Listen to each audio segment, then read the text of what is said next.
Chiranjeev, A Call of Humble Love, World's Poetry, read by only Debashis.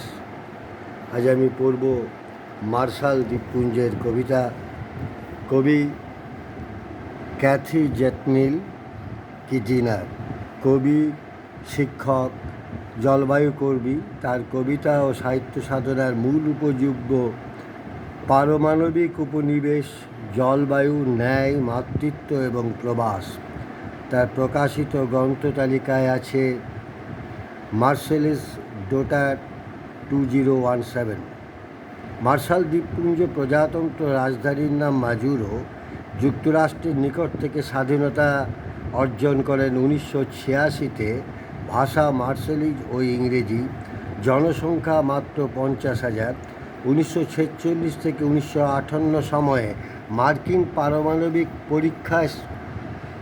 পরীক্ষার স্থান হিসাবে martial দ্বীপপুঞ্জকে ব্যবহার করা হতো। পড়ছি ক্যাথি জেটনিনের কবিতা, বাংলায়ন করেছেন সাইফ ফাতেউর রহমান। ওদেরকে বলে দাও, ওদেরকে বলো জলের কথা। আমরা দেখছি কেমন করে জল বাড়ছে, আমাদের গোরস্থান ভাসিয়ে নিচ্ছে আমাদের সমুদ্র। দেওয়ালের উপর দিয়ে গড়িয়ে পড়ছে, আছড়ে পড়ছে ঘরের গায়ে আমাদের। কেমন লাগে বলে দাও ওদেরকে। সমস্তটা সমুদ্রের ভূমির সমান উঁচু হয়ে তাকিয়ে থাকে যখন। বলে দাও ওদেরকে আমরা ভয় পাচ্ছি। ওদের বলে দাও রাজনীতির মারপ্যাচ অথবা বিজ্ঞানের হিসেব নিকেশ আমরা বুঝি না। ওদেরকে বলে দাও আমাদের মাঝে কেউ কেউ প্রবীণ ধীবর, যারা বিশ্বাস করেন সৃষ্টিকর্তা প্রতিশ্রুতি দিয়েছিলেন আমাদেরকে একটি।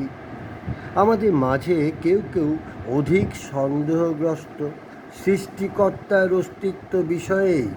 ওদেরকে বলে দাও চলে যেতে চাই না আমরা, চলে যেতে চাইনি আমরা কখনোই, এবং কিছুই নেই আমাদের দ্বীপগুলো ব্যতীত আমাদের। কবিকে ও অনুবাদককে আমার শুভেচ্ছা ও ভালোবাসা। কবির জয় হোক।